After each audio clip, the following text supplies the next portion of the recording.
is sharing things with us. Yes. Hey, a few of us are just gonna hang out tonight, order some food. You should come.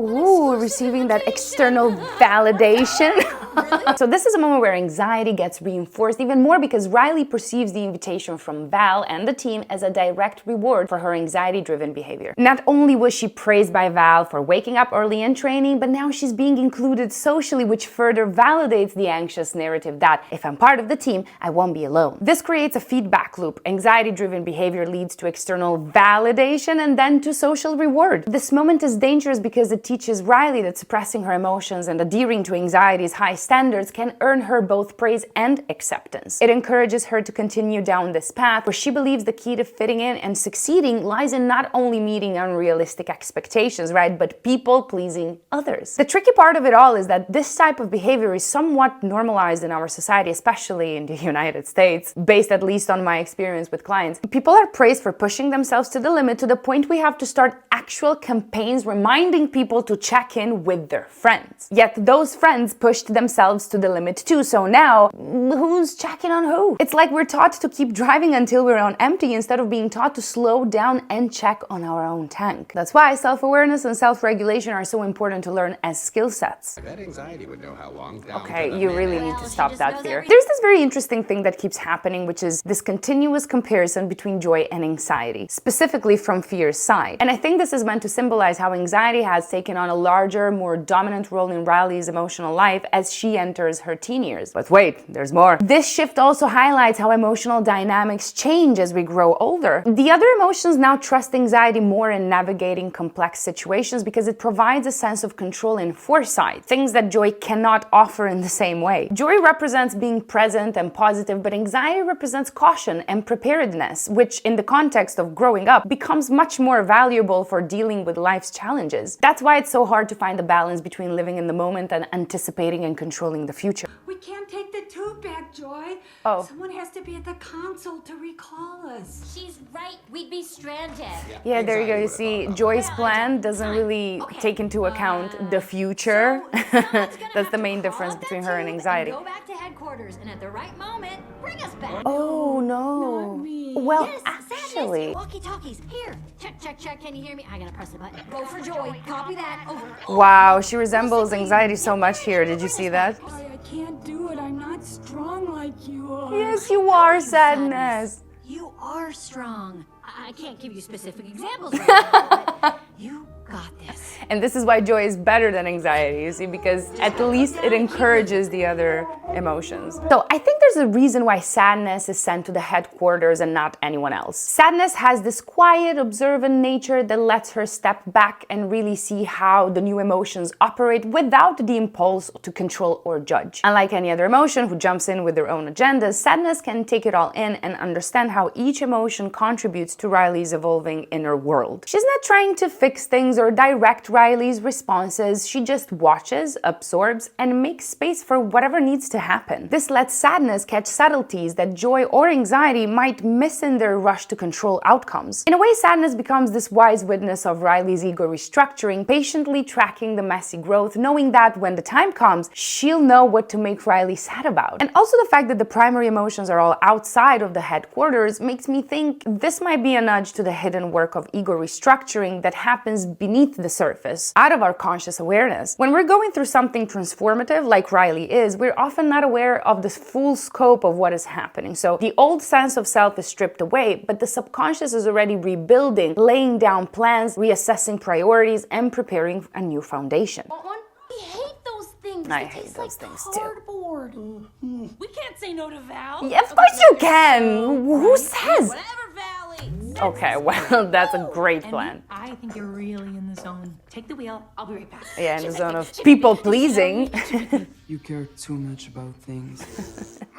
I love envy. Let's discuss. So envy can take different forms based on a person's coping mechanisms and emotional patterns. In Riley's case, where people-pleasing is a key strategy, envy reacts like a pick-me because Riley seeks validation through likability and fitting in. And it makes sense if you think about the first movie when she was literally told that it would help Dad a lot if she could just remain happy. Unproblematic, basically. Even though she was going through a lot herself back in the day. Envy here is about wanting to be chosen, seen, praised, so it aligns with Riley's need for external approval approval that her parents instilled in her already. For others, envy might manifest differently. It can be like competitiveness or resentment, depending on their emotional makeup. If someone isn't driven by people pleasing, their envy could push them to outperform others or criticize what they feel they lack. All emotions have a reason to exist, and envy is trying to say, hey, let's close the gap between us and the others so we can be safe and accepted, which very often is kind of the same thing. It tastes like Yuck. Asparagus? Broccoli? Broccoli. What are you doing to her up there?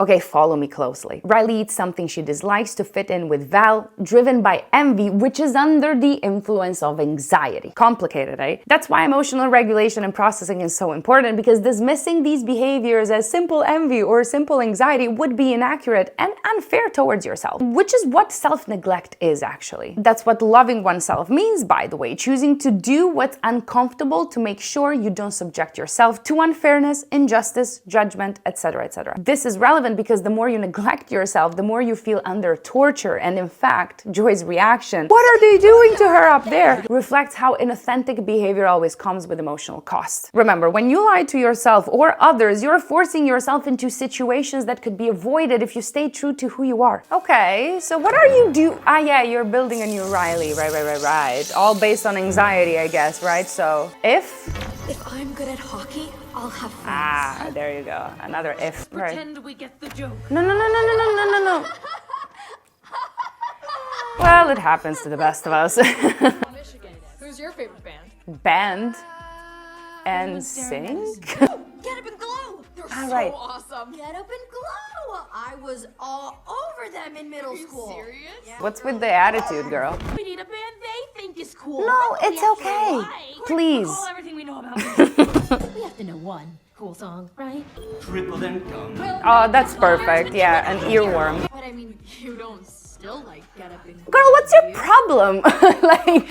Well, we have a great example of good friends and bad friends. Val responds with warmth and acceptance, while the other one responds with sharp judgment for something she has no business judging, by the way. And I like to remind everyone two things here. One, judgment is seldom about the person you're critiquing. More often than not, it's a reflection of your own insecurities. So you want to get to know yourself and your shadow? Start by acknowledging your judgments of other people. This girl is likely projecting her own need to fit in, or maybe even hiding her inferiority complex, and Riley, who's already vulnerable, absorbs this pressure. Which brings me to point two. Riley is too young and too internally overwhelmed to stand up for herself here. This is exactly why it's so critical of us to teach kids self-assurance, but also to be there as a shield against the pressures. Let kids be kids without the weight of grown-up expectations and peer approval. Trust me, they'll face plenty of pressure to fit in when they're adults anyways. So as adults, we need to create a space where they can feel okay about being themselves, free from this pressure to grow up and conform before they're ready. It's a reminder that while social anxiety might feel like an internal struggle, it's deeply impacted by external pressures, and it's up to us to model acceptance, not judgment, to help them feel strong enough to stand by who they really are.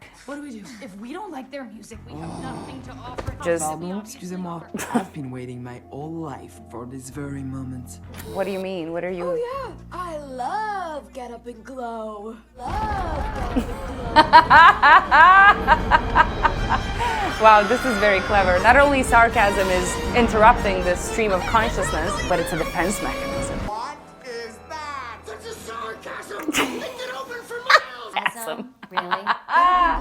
Good old sarcasm. The favorite weapon of teens all around the world, but not only. Riley uses sarcasm to hide parts of herself she finds embarrassing or that are not in line with the preferences of the rest of the group. And that's why sarcasm causes a chasm, because she's creating a disconnection between who she is and who she thinks she should be to fit in. Now, it's interesting that Boredom is the one able to use sarcasm. Boredom's role, when used in a healthy way, is to remind us to engage in constructive, non-productive activities, or can even act as a reminder we need to take a break from external stimuli and connect with stillness. When unhealthy, boredom loves to distract us, dismiss our true feelings or the things we actually enjoy because they don't seem exciting or acceptable enough. To get your boredom in a healthy place, you need to learn how to balance active and passive rest. Active rest refers to low-intensity, engaging activities that stimulate the mind or body without overwhelming them, like meditation, creative hobbies, mindful practices, anything that is not productive. Passive rest is the true downtime, where the body and mind are essentially in a state of inactivity, like sleeping, napping, lounging, or even binging series, depending on the context. She'll be okay, right? I don't think so. 50-50.